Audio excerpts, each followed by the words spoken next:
ایک جملے کو نہیں ادا کر پاتا. امام علی علیہ السلام جب خدا کے سامنے کھڑے ہوتے تھے، اس کی عظمت میں جو خضوع ہوتا تھا، خشوع ہوتا تھا، وہ اس انداز میں ہوتا تھا کہ ایک دفعہ امام علی کے گھر پہ دستک ہوئی. بی بی فاطمہ سے کہا گیا آپ کو ایک خبر سنا رہے ہیں، خبر بہت بری ہے کہ مولا جو ہے وہ اس دنیا سے چلے گئے. بی بی فاطمہ نے کہا کیا ہوا؟ ہم نے دیکھا نماز پڑھ رہے تھے، چیخ ماری اور ان کا جسم گر گئے زمین پہ اور ایسے جیسے کہ جان نہ ہو.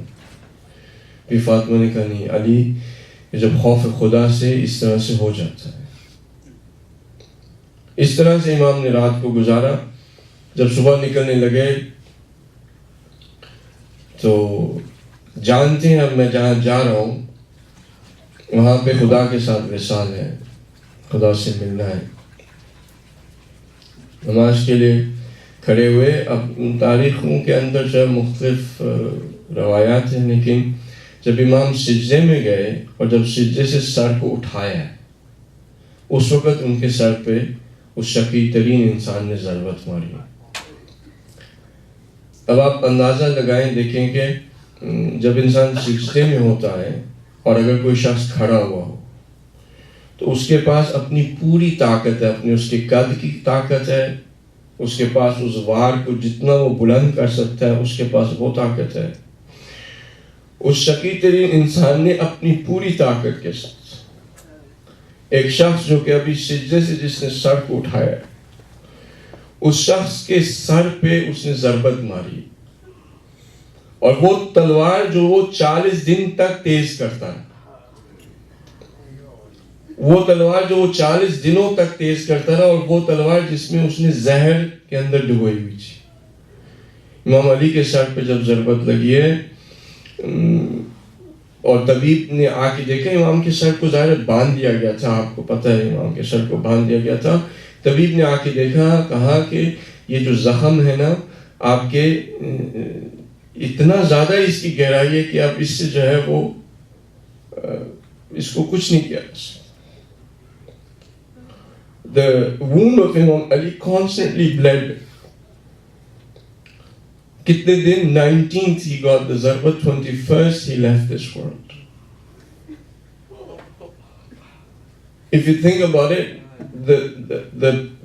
the wound of Imam Ali bled constantly. اور یہ حال ہو گیا تھا کہ جو جس سے باندھا گیا تھا اس کا رنگ اور امام علی کے چہرے کا رنگ ایک جیسا ہو گیا تھا.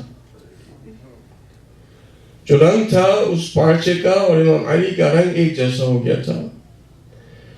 کمزوری، خون نکل رہا ہے، اور اس حالت میں زخم پہ آپ اگر مرہم لگا دیں، پٹی لگا دیں تو جو دوسرا دیکھنے والا ہے اس کو پھر زخم نظر نہیں آتا. آپ اندازہ لگا سکتے ہیں امام حسن کس طرح سے امام علی کے چہرے پہ نگاہ کر لیتے کہ جب کہ سر کو باندھا ہوا ہے، خون جو ہے وہ ٹپک رہا ہے، امام علی علیہ السلام کے چہرے کا رنگ زرد ہوا ہے.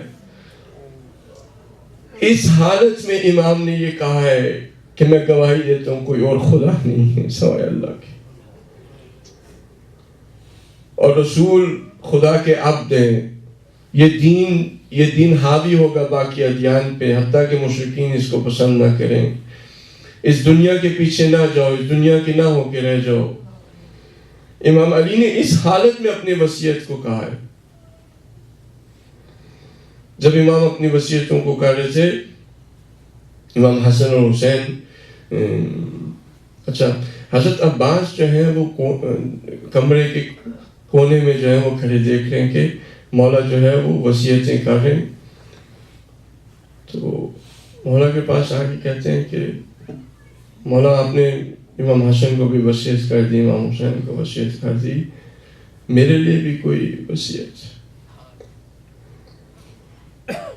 امام علی نے امام حضرت عباس کا ہاتھ امام حسین کے ہاتھ میں،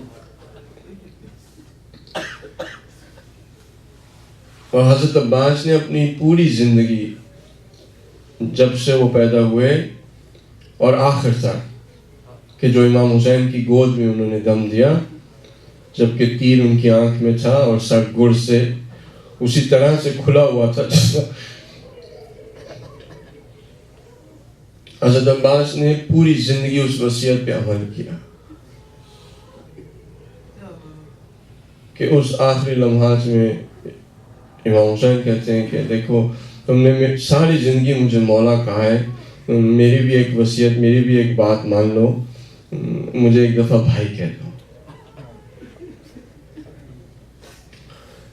تو جو شخص وصیت پہ جس طرح سے عمل کرتا ہے، حضرت عباس نے اس سے زیادہ کوئی اور کر نہیں سکتا۔ حضرت عباس کی فضیلت یہ ہے کہ فاطمہ جس کو اپنا بیٹا کہے، یہ فاطمہ نے کیوں اپنا بیٹا کہا ہے حضرت عباس؟ کہ اپنے مولا کی اطاعت میں زندگی گزاری، اپنے مولا کے احکام پہ عمل کر کے۔ خدایا ہمارے آنکھوں سے نکلے ہوئے آنسو، ان کی مقدار اتنی زیادہ نہیں ہے، آنکھیں اگر نم بھی ہو جائیں، دل اگر ٹوٹ بھی جائے، تو تو نے وعدہ دیا ہے کہ تو گناہوں کو معاف کر دے گا۔ آج کی رات اگر کہ شب قدر ہے تو اس رات کے اندر ہر آنسو 80 سالوں کی عبادت سے بہتر، 80 سال کی زندگی سے بہتر، ہر عبادت اس رات میں ایک پوری زندگی سے بہتر ہے۔ خدایا ہم تجھ سے درخواست کرتے ہیں کہ ہمارے ٹوٹے ہوئے دلوں کو دیکھ کے، ہمارے آنسوں کو دیکھ کے، ہمارے غم کو، ہمارے دل کی حالت کو دیکھ کے آج کی رات ہمارے سارے گناہوں کو معاف کر دے۔